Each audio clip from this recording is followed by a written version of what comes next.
অন্তরা কটমট দৃষ্টিতে নাসিমের দিকে চেয়ে বলে, শয়তান, বাবা সত্যি সত্যি ছেলে দেখবে। নাসিম মিটিমিটি হেসে বলে, ইরফানের বিয়ের তো খেতে পারলাম না, শুধু যে কবে করবে। শুধু ফাইজের বিয়ে খেয়ে পেট ভরেনি, এবার তুই বিয়ে করে আমাদের পেট ভরা। অন্তরা তার পা থেকে চটি খুলে বাঁ হাতে নাসিমের বাহুতে দুটো লাগিয়ে চেল্লিয়ে বলে, বাবা যে ছেলে ঠিক করবে, ওর সাথে আমি তোর বিয়ে দিব, দাঁড়া বেয়াদব। নাসিম ডান হাতে তার বাম বাহুতে দুবার হাত বুলিয়ে বলে, আস্তাগফিরুল্লাহ, আমি পিওর ছেলে। ইরফানের কথা ভাবতে ভাবতে তুই তো পাবনার বাসিন্দা হয়ে গেলি রে। অন্তরার রাগে ফোঁসফোঁস করছে। নাসিম অসহায় মুখ করে বলে, আজ আমি ভালো বলে, নয়তো আমার পায়ে আরও শক্ত জুতো আছে। অন্তরা মুখ ফিরিয়ে বাইরে তাকালো, চোখের কোণে পানির কণা। সিটে মাথা এলিয়ে ভারী গলায় বলে, মানুষ শুধু কথা শোনাতে আর মজা নিতেই জানে। নাসিমের মুখ মলিন হয়, তবে কিছুই বলে না। সে যাক বলেছে ভুল করেছে, হেসে হেসে করলেও এটা প্রয়োজন, নয়তো অন্তরা মানসিক রোগী হয়ে যাবে। দেখতে দেখতে প্রায় 15 দিন পেরিয়েছে। ইরফান মাইরাকে বেসরকারি একটি কলেজে ভর্তি করিয়ে দিয়েছে। মাইরাও মেনে নিয়েছে। মাইরার মনে প্রশ্ন জাগে, ইরফান বলেছিল অন্তরা ইরফানের ফ্রেন্ড। হিসেব মতে ইরফানের উচিত ছিল যেখানে ইরফানের ফ্রেন্ড সেখানেই তাকে ভর্তি করানো, উল্টো তাকে অন্য কলেজে ভর্তি করিয়েছে। আর সবচেয়ে বড় কথা, প্রথম দিন তার প্রতি অন্তরার এত অমায়িক ব্যবহার, তার পরের দিন তারে অকারণে এভাবে শাস্তি দেওয়ার হিসাব মাইরা মেলাতে পারে না। ইরফানকে বললে তাকে ধমকে চুপ করিয়ে দেয়। মাইরা রেডি হয়ে বাইরে বেরিয়ে আসে। ইরফান গাড়িতে ওয়েট করছে। মাইরা কোনো কথা না বলে দ্রুত গাড়িতে উঠে বসে। ইরফান একবার তাকালো মাইরার দিকে। মাইরাও সে সময় তাকানোয় দুজনের চোখাচোখি হয়ে যায়। মাইরা মৃদু হাসে। ইরফান তার গম্ভীর্যের বাইরে বেরোলো না। নীরবে চোখ সরিয়ে গাড়ি স্টার্ট দেয়। মাইরা মুখ বাঁকায়। এই লোকটা একটা অদ্ভুত প্রাণী, হাসলে কি না জানি হবে। ইরফানের দিকে তাকিয়ে বলে, বলছি হাসলে কি আপনার মুখ ব্যথা করে? ডেইলি একটা করে ব্যথার ওষুধ খেলেই তো হয়। ইরফান ধমকে বলে, শাট আপ। মাইরা ঝাঁকি দিয়ে ওঠে, ভেংচি কেটে জানালার দিকে তাকায়। এই লোক কিভাবে শীষ বাজায়? এমন পেঁচামুখোর মাঝে আল্লাহ ওই বৈশিষ্ট্য কেন দিয়েছে? মাইরার আফসোস হলো, এসব বৈশিষ্ট্য থাকবে রসাত্মক মানুষের মাঝে, আর এই লোক তো হাসতে জানে না, কথা বলতে জানে না। মাইরার বিরক্ত লাগে। ভাবনার মাঝে ইরফান তার কলেজ গেটের সামনে গাড়ি দাঁড় করালে মাইরা দ্রুত গাড়ি থেকে নেমে দাঁড়ায়। ইরফান গাড়ি থেকে নেমে মাইরার পাশে এসে দাঁড়ায়। মাইরা ইরফানকে পাশ কাটিয়ে যেতে দিলে ইরফান মাইরার হাত টেনে বলে, আমার লেট হলে কলেজ থেকে বেরোবে না। মাইরা মুখস্থ লাইনটা শুনে অলস ভঙ্গিতে মাথা নাড়ায়। এরপর সে কলেজ গেটে প্রবেশ করে। বাইরে থেকে ভেতরে দেখা যায় ইরফান দু হাত প্যান্টের পকেটে গুজে মাইরার দিকে তাকিয়ে রইল। মাইরা কলেজ গেটের ভেতর প্রবেশ করলে দেখল একটি ছেলে তার দিকে দু হাত বাড়িয়ে দিয়ে দৌড়ে আসছে। মাইরা চোখ বড় বড় করে তাকায়। এই ছেলের সাথে 3 দিন হলো তার পরিচয় হয়েছে। মূলত তার নতুন বান্ধবী মিলাই পরিচয় করিয়েছে। ভীষণ গায়ে পড়া টাইপ। মাইরা একবার পিছন দিকে তাকালে ইরফানকে দেখল, আবার সামনে তাকালে দেখল ছেলেটা আর তার মাঝে বেশি দূরত্ব নেই। মাইরা দ্রুত বাম দিকে এক প্রকার দৌড়ে সরে যায়। ছেলেটা মাইরাকে না পেয়ে মাঠের মাঝে উপর হয়ে ঠাস করে পড়ে যায়। মাইরা শব্দ করে হেসে ওঠে। গেটের দিকে নজর করলে ইরফানকে এগিয়ে আসতে দেখে মাইরা তার ক্লাসরুমের দিকে দৌড় দেয়। এখানে থাকলেই বিপদ। শুধু তার লাস্ট ক্লাস নিয়ে মাঠে এসে দাঁড়ায়। আশেপাশে একবার চোখ বুলায়, ফারাহকে খুঁজতে। মূলত খুব বেশি কষ্ট করতে হলো না। কিছুটা দূরে ফারাহ তার ফ্রেন্ডের সহ পেয়ে যায়। খুব স্বাভাবিকভাবে সেদিকে এগিয়ে যায়। মাঝপথে এসে শুদ্ধর পা থেমে যায়। চোখ মুখ শক্ত হয়ে যায়। ডান পায়ের গোড়ালির দিকটা মাটিতে ঠেকিয়ে রেখে আগার দিকটা দুবার ডান দিকে আর বাম দিকে নাড়ায়। দু হাতের কনুই পর্যন্ত গোটানো হাটের সাদা কনুইয়ের উপরে তোলো। ডান হাত মুষ্টিবদ্ধ করে হাতটা একবার ঝাড়া দেয়। এরপর গটগট পায়ে এগিয়ে গিয়ে সবার মাঝ থেকে ফারাহার হাত ধরে জোরে টান দেয়। শাহিদ হেলে পড়তে পড়তে বেঁচে যায়। বেচারা ফারাহার কাঁধে মাথা রেখেছিল একটু। এদিকে ফারাহা পড়ে যেতে নেয়, তবে শুদ্ধ বা হাতে ফারাহাকে ঠেলে সোজা করে দাঁড় করিয়ে দেয়। এরপর শাহিদের কলার ধরে রাগান্বিত স্বরে বলে, তোর ক্লাস তো আমি পরে নেব, ওয়েট। কথাটা বলে শাহিদকে ধাক্কা দেয়। এরপর আর কোনো কথা না বলে ফারাহাকে টেনে নিয়ে যেতে থাকে। সবার চোখে মুখে ভীতি। ফারাহা ঢোক গিলে বলে, শুদ্ধ ভাই, আমি। শুদ্ধ তার গাড়ির দরজা খুলে ফারাহাকে ধাক্কা দেয়। ফারাহা হাতে ব্যথা পায়। শুদ্ধ ড্রাইভিং সিটে এসে বসে। ফারাহা ঢোক গিলে বলে, শুদ্ধ ভাই, শাহেদ। শুদ্ধ স্টিয়ারিংয়ের উপর 2 হাত রেখে মাথা নিচু করে নিজেকে দমাতে চাইছিল, কিন্তু শাহেদ কথাটা শুনে ঝড়ের বেগে ফারাহার ডান গালে থাপ্পড় মেরে দেয়। ফারাহা অবাক হয়ে শুদ্ধর দিকে তাকায়। শুদ্ধ 1 সেকেন্ডও সময় নষ্ট না করে ফারাহার গলা চেপে ধরে ডান হাতে, দাঁতে দাঁত চেপে বলে, বলেছিলাম সব তেড়ামি মানব, শুধু কোনো ছেলেকে জড়াবি না। বল, বলেছিলাম কি না? তবুও অবাধ্যপনা করবি কেন? ফারাহা চোখ বড় বড় করে তাকায়। 2 হাতে শুদ্ধর হাত তার গলা থেকে সরাতে চায়। শুদ্ধ ছাড়ত না, বরং হাতের বেগ বৃদ্ধি করল। ফারাহার চোখ থেকে পানি গড়িয়ে পড়ে। শুদ্ধর দয়া হয় না, আগের চেয়েও শক্ত গলায় বলে, এইসব ছেলে রিলেটেড কিছু করলে বলেছিলাম তোর অস্তিত্ব রাখবো না। বল, বলেছিলাম কি না? আমি হি হি করে বলে আমার সব কথা উঠিয়ে দিবি? এই, তোর মাথায় মগজ নেই? তোর কাঁধে আরেকজনকে জায়গা দিস? তোর তো বেঁচে থাকার অধিকার নাই, মরে যা তুই। কবরে গিয়ে দোয়া করে আসবো, বেঁচে থেকে আরেকজনকে কাঁধে জায়গা দিবি, আর আমি তোকে বাঁচিয়ে রাখবো? ফারাহার চোখ মুখ লাল হয়ে যায়। শুদ্ধর একটু দয়া হলো না, যেন ফারাহাকে মেরে তবেই সে দম নেবে। মাইরা কলেজ শেষ, কলেজের মাঠে দাঁড়িয়ে অপেক্ষা করছে ইরফানের জন্য। হঠাৎই তার সামনে কেউ একজন তাকে সালাম দেয়। মাইরা সম্বোধন করে। মাইরা বাম দিকে ঘাড় ফিরিয়ে কিছু দেখছিল। তার নাম ধরে কেউ সালাম দেওয়ায় মেয়েটা ভুরুকুচকে তার সামনে তাকায়, সালামের উত্তর নিতে চায়। আসসালা। থেমে যায় মাইরা, সালামের উত্তর সম্পন্ন করতে পারল না। বিস্ময় দৃষ্টিতে তাকিয়ে থাকে সামনে দাঁড়ানো ভদ্র মেয়েটির দিকে। শুধু সিটে মাথা এলিয়ে চোখ বুজে আছে। ফারাহা পাশের সিটে মাথা নিচু করে নীরবে চোখের পানি ফেলছে। বেশ কিছুক্ষণ পর শুদ্ধ বাম দিকে ফারাহার দিকে ফিরে তাকায়। অসহায় চোখে ফারাহার পানে চায়। চোখ দুটো স্বাভাবিক, এর চেয়ে লাল। মৃদু স্বরে ডাকে, ফারাহা পাখি। ফারাহা কিচ্ছুই বলল না, একটু নড়ল না, একটি টু শব্দও করল না। নীরব অশ্রু চোখের কোনো ঘেঁষে গড়িয়ে পড়ে। শুদ্ধর ভীষণ আফসোস হলো। সে তো এভাবে রেগে যায় না, সে ঠান্ডা মাথার মানুষ। এই উপাধি সবার থেকে পাওয়া আছে তার। আজ হঠাৎ কেন যেন একদম নিজের কন্ট্রোলে ছিল না। জিভ দিয়ে শুকনো ঠোঁটজোড়া ভিজিয়ে কণ্ঠ নরম করে বলে, ফারাহা পাখি, সরি, প্লিজ কান্না অফ করো। ফারাহা এবারেও একটু নড়ল না। শুদ্ধ এগিয়ে ফারাহাকে নিজের দিকে ফেরায়। মেয়েটা বাধা দিল না, হ্যাঁ না কিছুই বলল না। শুদ্ধ তার 2 হাতের মাঝে ফারাহার 2 হাত আঁকড়ে ধরে মৃদুস্বরে বলে, অনেক ব্যথা পেয়েছ? আমি সরি। ফারাহা নিরুত্তর। শুদ্ধ ফারাহার মাথা থেকে হিজাবের পিনগুলো খুলে দেয়, তবে মাথা থেকে কাপড় নামালো না। কিছুটা আলগা করে ফারাহার মাথা উঁচু করে ধরে। কাঁদতে কাঁদতে চোখে মুখের অবস্থা বেহাল। এখনও চোখ বেয়ে পানি পড়ছে, তবে কোনো শব্দ নেই। শুদ্ধর বুকে চিনচিন ব্যথা করে উঠল। চোখ নামিয়ে ফারাহার গলা দেখার চেষ্টা করে। ফারাহা জড়বস্তুর মতো বসে আছে। শুদ্ধ ফারাহার গলায় নজর করলে দেখল জায়গায় জায়গায় লাল হয়ে আছে। শুদ্ধর দম বন্ধ লাগলো। চোখ বুজে বহু কষ্টে দুটো ঢোক গেল। চোখ তুলে ফারাহার দিকে তাকায়। ফারাহার চোখ বন্ধ। শুদ্ধ তার ডান হাত তুলে ফারাহার গলা স্পর্শ করে। কেন যেন কাঁপছে তার হাত। ফারাহা শিউরে ওঠে, কিন্তু একটা কথাই বলল না। শুদ্ধ অসহায় কণ্ঠে বলে, ফারাহা পাখি, আমি সরি, আমি না বুঝে করে ফেলেছি, কথা বলো প্লিজ। আমার মাথা কাজ করছিল না। ওই ছেলেটাকে তোমার কাঁধে কেন জায়গা দিলে?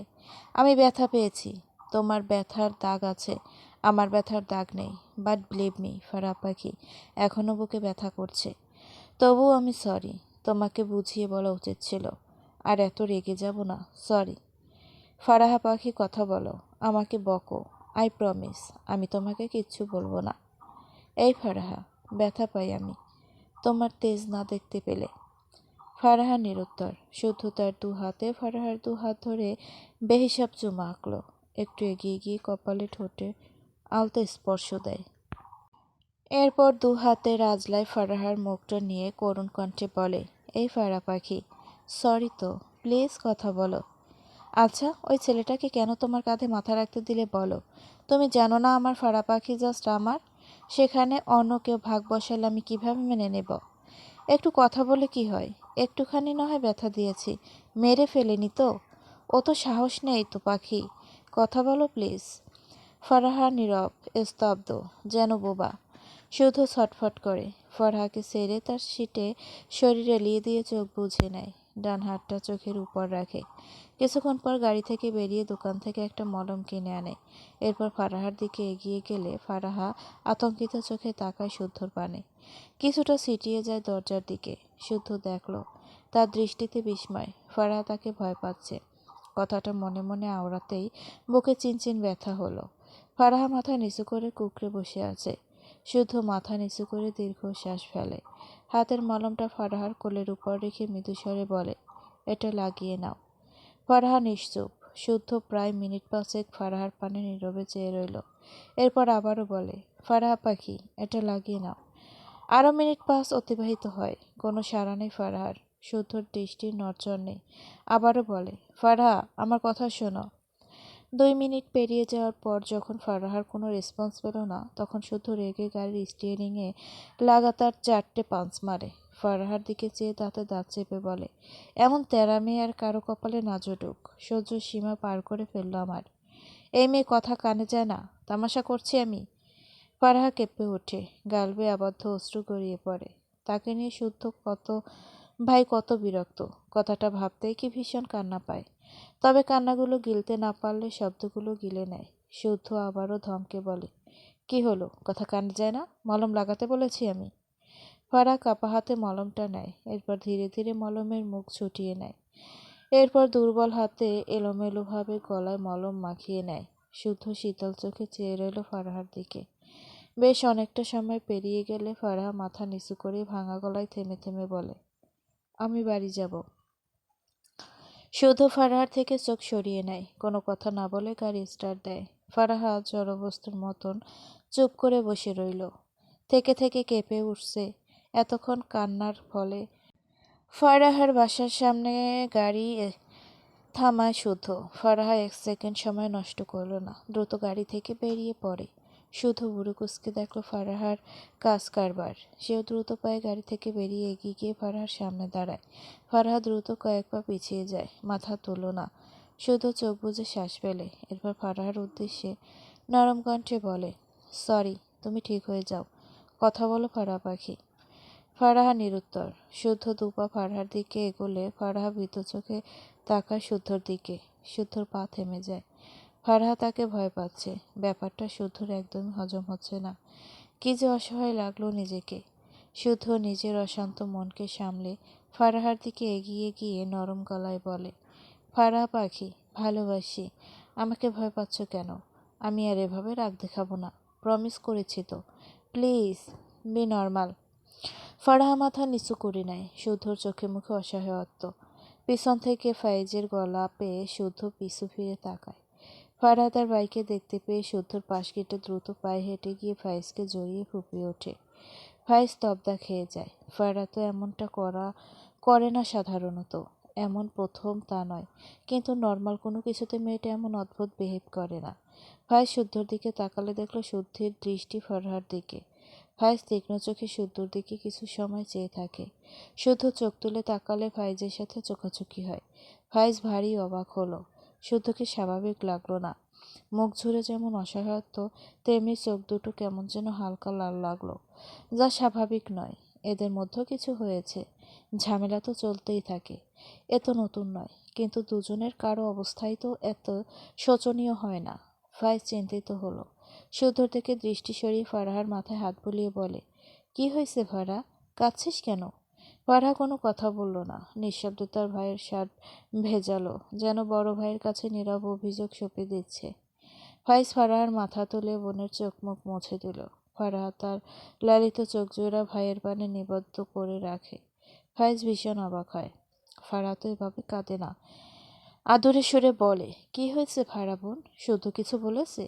শুধু একবার বল, ওর পিঠের ছাল তুলে নেব আমি। আমার বোনকে এভাবে কাঁদিয়ে পার পাবে না কেউ। ফারাহা নাক টানল। তার ভাইকে ছেড়ে মাথা নাড়িয়ে ছোট করে বলে, কিছু না। কথাটা বলে বাড়ির দিকে পথ ধরে। ফাইজ ফারাহাকে কিছুই বলল না। শুধোর সামনে দাঁড়িয়ে বলে, কি করেছিস আমার বোনের সাথে? শুধোর অসহায় চোখজোড়া ফারহার পানেই ছিল। ফাইজের কথায় দৃষ্টি ঘুরিয়ে আনে, ঢোক গিলে বলে, তোর বোন ভালো না রে, আমার জীবনটা শেষ করে দিল। ফাইজ চোখ ছোট ছোট করে বলে, আচ্ছা তাহলে ওর জন্য ছেলে দেখছি, এমনিতেও বড় হয়ে গিয়েছে, বিয়ে দিতে হবে। শুধু চেঁচিয়ে বলে, আবার আমার বউকে অন্যর ঘাড়ে দিতে চাইছিস? নিজেই বললে আমার বোন ভালো নয়, তো কি করব? শুধু রেগে বলে, তোর বোন এই পৃথিবীর সবচেয়ে খারাপ মেয়ে হলেও ওই আমার বউ হবে। তোর বোন যেমন তেমন বলতে পারবো না আমি? বালগুলো, হয়েছেটা কি তোদের? কি করেছিস আমার বোনের সাথে? যা ইচ্ছে করেছি, কিন্তু তোর বোনটা আমাকে কষ্ট দেওয়ার জন্য কি শুধু আমার কলিজাটাই খুঁজে পায়? শুধুর কথাটা কেমন যেন শোনালো। ফাইজ কী বলবে বুঝে পায় না। এরা এমন কেন? বিয়ের আগে একে অন্যের জীবন ভেজে ভেজে খাচ্ছে, বিয়ের পর যে কী করবে সেটা ভেবে ফাইজ কুল পায় না। শুধু সিরিয়াস হয়ে বলে, আমি খুব তাড়াতাড়ি ফারহাকে আমার বউ করে চাই ফাইজ। তখনই ফারহা ফাইজের হাত ধরে টেনে ভাঙা গলায় বলে, ভাইয়া ভেতরে এসো। ফারাহা মূলত একটু দূরেই আড়াল হয়ে দাঁড়িয়েছিল। শুদ্ধর লাস্ট কথাটা শুনেই এগিয়ে এসেছে। ফারহার কথা শুনে ফাইজ শুদ্ধ দুজনেই ফারহার দিকে তাকায়। শুদ্ধ বুড়োকুসকে চেয়ে আছে ফারহার দিকে। ফারহা আবারও করুণ গলায় বলে, ভাইয়া প্লিজ এসো। ফাইজ বোনের কথা মানল। মেয়েটার অবস্থা কাহিল। শুদ্ধর দিকে চেয়ে বলে, শুদ্ধ ভেতরে আয়। শুদ্ধ ফারহার দিকে শক্ত চোখে চেয়ে আছে। খুব বুঝেছে এই মেয়ে তার ভাইকে নিয়ে যাচ্ছে, সে বিয়ের টপিকটা উঠিয়েছে বলে। ফারহার দিকে চেয়ে দাঁতে দাঁত চেপে বলে, তোর বোনকে অনেক কিছু বোঝানো বাকি আছে, বিয়ের বহুত দেরি আছে। কথাটা বলে এক সেকেন্ডও দাঁড়ালো না। গটগট পায়ে তার গাড়ির দিকে এগিয়ে গিয়ে গাড়ি স্টার্ট দেয়। বিড়বিড় করে, তেরামি করে একটু ভালো করলে না ফারা পাখি, যা জ্বালিয়েছ কত বহুগুণে যে তা ফেরত পাবে, এটা জাস্ট তোমার ইমাজিনেশনের বাইরে। আমার অপর পিঠ দেখাতে বাধ্য করলে তুমি। Let's see Farha baby. Antara মাইরার ম্যাডাম, সে ছাত্রী। যে কয়দিন দেখা হয়েছিল তাতে তো তাদের মাঝে সম্পর্কটাই বিদ্যমান। সেখানে মাইরা ছাত্রী হয়ে তার ম্যাডামের মুখে সালাম শুনে সালামের উত্তর আর করতে পারল না। অন্তরা মৃদু হেসে বলে, সালামের উত্তর দেওয়া কিন্তু ওয়াজিব মাইরা। মাইরা জিভ দিয়ে ঠোঁট ভিজিয়ে মিনমিন করে সালামের উত্তর নিল। তার ভীষণ অস্বস্তি হলো। অন্তরা জিজ্ঞেস করে, কেমন আছো মাইরা? মাইরা মাথা তুলে অন্তরার পানে চায়। ডান দিকে মাথা কাত করে জোরপূর্বক হেসে বলে, জি আলহামদুলিল্লাহ মাম, আপনি কেমন আছেন? আলহামদুলিল্লাহ, আমিও ভালো আছি। কথাটা বলে অন্তরা এদিক ওদিক তাকিয়ে মাইরার দিকে তাকায়।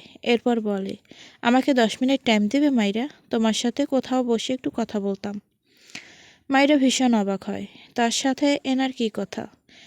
মাইরার মনে পড়ে সেই দিনের মারের কথা, আবার বেঞ্চের উপর দাঁড়িয়ে রেখেছিল সে কথা। ভীষণ মন খারাপ হয়ে গেল। সেখানে তার 3টে ফ্রেন্ড হয়েছিল, যদি একদম নতুন ফ্রেন্ড, তবুও সে মিশে গিয়েছিল। তাদের সাথে আর দেখা হলো না। ক্লাসের সবাই তাকে দেখে হেসেছিল। মাথা নিচু করে আর চোখে ইরফানকে খুঁজল। তার দ্বারে দুঃখে এসে হাজির হয়েছে। সেজন্যই বোধহয় তার অনুসন্ধানী চোখ জোরে ইরফানকে খুঁজল খুব করে। অভিমানও হলো। তাকে ছুটির পর কেন দাঁড়িয়ে থাকতে হয়? সে কেন অপেক্ষা করবে? ইরফান আগে থেকেই তার জন্য অপেক্ষা করবে না কেন?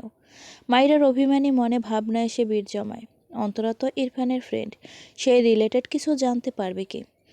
অন্তরার ডাকে ভাবনা থেকে বেরিয়ে আসে, ম্যাডামকে কিভাবে নিষেধ করবে সে। কিন্তু তাকে নিতে ইরফান আসবে যে। গলা ঝেড়ে বলে, ম্যাম আমাকে নিতে আসবে যে। অন্তরা মৃদু হেসে বলে, আমি 10 মিনিটের বেশি টাইম নিব না মাইরা, পাশেই একটা ক্যাফেতে বসবো, আসবে প্লিজ। মাইরা না করতে পারল না, সম্মতি দিল অন্তরার কথায়। এগিয়ে গেল অন্তরার পাশে হেঁটে হেঁটে। কলেজের পাশে একটি ক্যাফেতে মাইরার অন্তরা সামনাসামনি বসেছে। মাইরা উসখুস করছে। তার মনে হয় ইরফান তার অন্তরার মধ্যে একটা ব্যাপার আছে, কিন্তু কি এটা সে বুঝতে পারে না। এতদিন বেশ কৌতূহল হতো, আজ হয়তো একটু হলেও বুঝতে পারবে। এটা ভেবে একটু ভালো লাগছে। তেমনি মাইরার চিন্তা হচ্ছে ইরফানকে নিয়ে। তাকে তো নিয়ম করে কলেজ গেটের বাইরে বেরোতে নিষেধ করে দেয়। সেখানে সে কলেজ গেট থেকে বেরিয়ে ক্যাফেতে এসে বসেছে।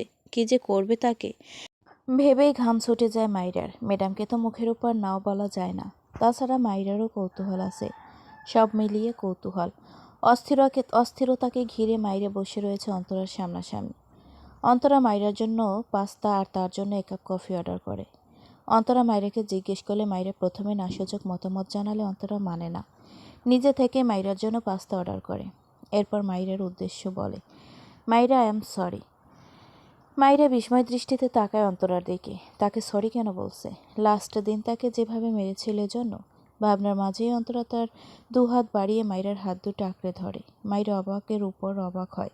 অন্তর অনুতপ্ত স্বরে বলে, আমি ভীষণ সরি মাইরা। লাস্ট দিনে আমি তোমার সাথে যে বিহেভ করেছিলাম এর জন্য তুমি মনে কষ্ট নিও না। আসলে আমি ভীষণ ডিস্টার্ব ছিলাম, এর ফলে কি করেছিলাম। আমি সরি মাইরা, প্লিজ ফরগিভ মি মাইরা। মাইরা বিস্ময় দৃষ্টিতে তাকায় অন্তরার দিকে। সে কথা বলতে ভুলে গিয়েছে, কি বলবে বুঝতে পারছে না। অন্তরা উঠে এসে মাইরার পাশে চেয়ারে বসে মাইরার মাথায় ডান হাত রেখে বলে, তুমি আমার ছোট বোনের চেয়েও ছোট। আমার আরেকটা ছোট বোন হবে মাইরা। আমি সেদিনের জন্য খুব সরি মাইরা। আমি জানি তোমার কোনো দোষ ছিল না, আমি ভুল করেছি। তুমি প্লিজ আমাকে ক্ষমা করো, নয়তো আমি একটুও শান্তি পাচ্ছি না। মাইরা ভীষণ অস্বস্তিতে পড়েছে। ম্যাডাম হয়ে স্টুডেন্টের কাছে এভাবে কেউ ক্ষমা চায়? মাইরা নড়ে চড়ে বসে। অন্তরা মাইরাকে চুপ দেখে অসহায় কণ্ঠে ডেকে ওঠে, মাইরা। মাইরা অস্বস্তিতে ঘেরা মনে দ্রুত বলে ওঠে, ম্যাম আপনি এভাবে বলছেন কেন? আমি কিছুই মনে করিনি। এসব ভুলে যান, প্লিজ এভাবে বলবেন না। আমি তো আপনার অনেক ছোট। তুমি সত্যিই কিছু মনে করনি তো মাইরা? আমি সরি বোন, আমার ভীষণ গিল্টি ফিল হয়। প্লিজ তুমি আমায় ক্ষমা করো। মাইরা অন্তরার হাত ধরে বলে, সিসি বারবার আপনি এভাবে বলবেন না প্লিজ। এসব ভুলে যান, আমি ভুলে গিয়েছি। অন্তরা মাইরার মুখের দিকে তাকালো। মেয়েটা সত্যিই খুব ভালো। এত কিছুর পরও কি সুন্দর হেসে কথা বলছে তার সাথে। অন্তরা মাইরার গালে হাত দিয়ে বলে, তুমি খুব মিষ্টি একটা মেয়ে। মাইরা মৃদু হাসল। সে প্রথম দিন যেমন তাকে হেল্প করেছিল, খুব সুন্দর ব্যবহার করেছিল, আজ তেমন অন্তরাকে পেয়ে মাইরার চোখ মুখ উজ্জ্বল হয়। কিছু একটা ভেবে আমতা আমতা করে প্রশ্ন করে, ম্যাম একটা কথা বলি? অন্তরা মৃদু হেসে বলে, তুমি তো আমাদের কলেজে পড়লে না, এজন্য আর ম্যাডাম নেই তোমার। আমাকে আপু ডাকবে কেমন? মাইরা ভীষণ ভালো লাগলো। এমনিতেই সে মিশুক স্বভাবের, তার সাথে যদি এমন মানুষ পাওয়া যায় তাহলে তো মাইরার কথাই নেই। ঘন ঘন মাথা নেড়ে বলে, জি জি অবশ্যই আপু, আমার এসবে জড়তা নেই, আর ভুল হবে না। একেবারেই আপু ডেকে দিয়েছি। কেমন লাগলো আপু? অন্তরা মাইরার চঞ্চলতা হেসে ফেলল। এ তো তার বোনের থেকে আরও কয়েকশো ধাপ উপরে মনে হলো। মাইরা সবারও বলে, আপু একটা কথা বলি। বলো। মাইরা ইতস্তত করে বলে, আপনার আর আপনার বন্ধুর মাঝে কি কোনো প্রবলেম আছে? অন্তরার মুখ থেকে হাসি মিলিয়ে যায়, ডোক গিলে নেয়। সে বুঝলো তাকে ইরফানের কথা জিজ্ঞেস করেছে মাইরা। আবারও মুখে জোরপূর্বক হেসে বহু কষ্টে দুটো শব্দ বের করে, তোমার বর? কথাটা একটু থামে, এরপর নিজেকে সামলে বলে, সে আমার খুব ভালো ফ্রেন্ড, তার সাথে আমার একটু ঝামেলা হয়েছে। মাইরা কৌতূহলবশত সাথে সাথে প্রশ্ন করে, কী নিয়ে ঝামেলা? অন্তরা অবাক হয়ে তাকায় মাইরার পানে। মাইরা একটু বিব্রত বোধ করল। অন্তরা মৃত হেসে বলে, কোনো একদিন বলবো।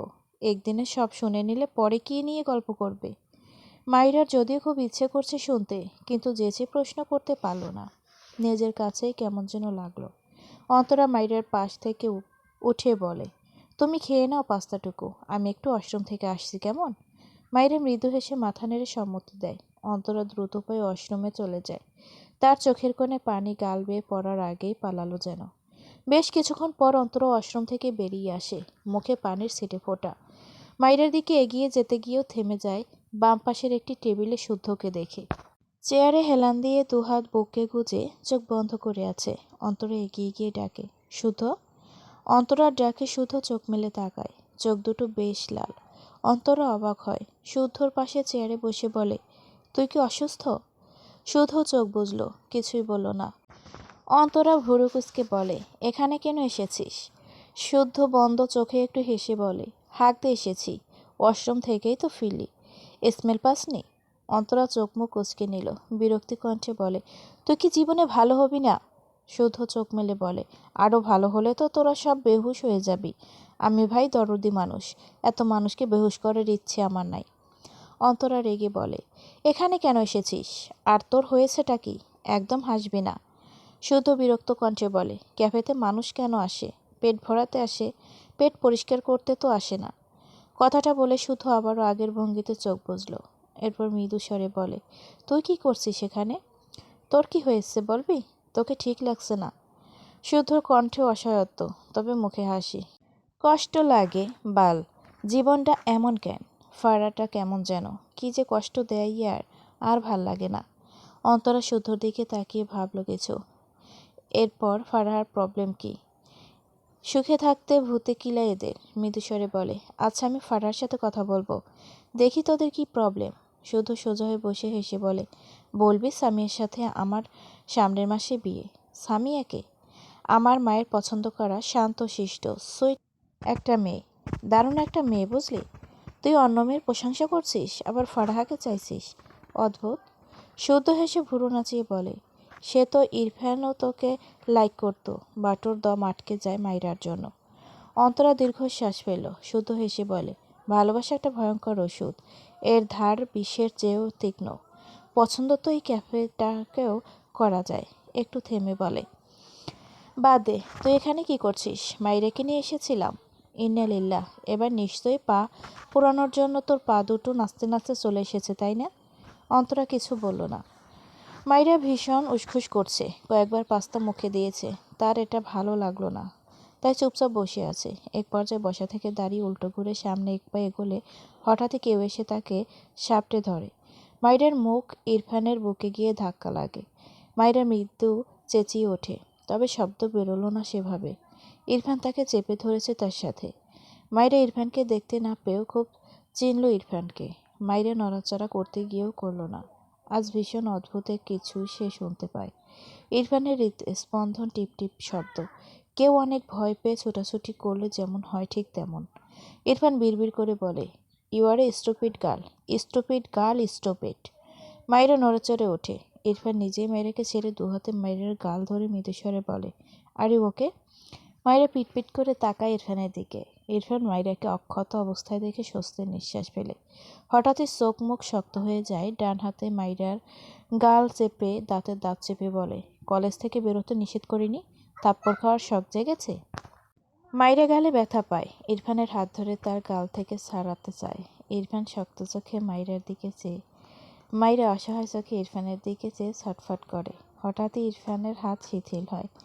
মাইরার শুকনো মুখ দেখে মুহূর্তেই তার মুখে অসহায়ত্ব বের করে। মাইরার পিছনের টেবিলে চোখ পড়লে একটু খাওয়া পাস্তার প্লেট দেখল। এরপর মাইরার দিকে চেয়ে দু হাতের আজলায় মাইরার মুখটা নিয়ে নরম গলায় প্রশ্ন করে, আর ইউ হাংরি?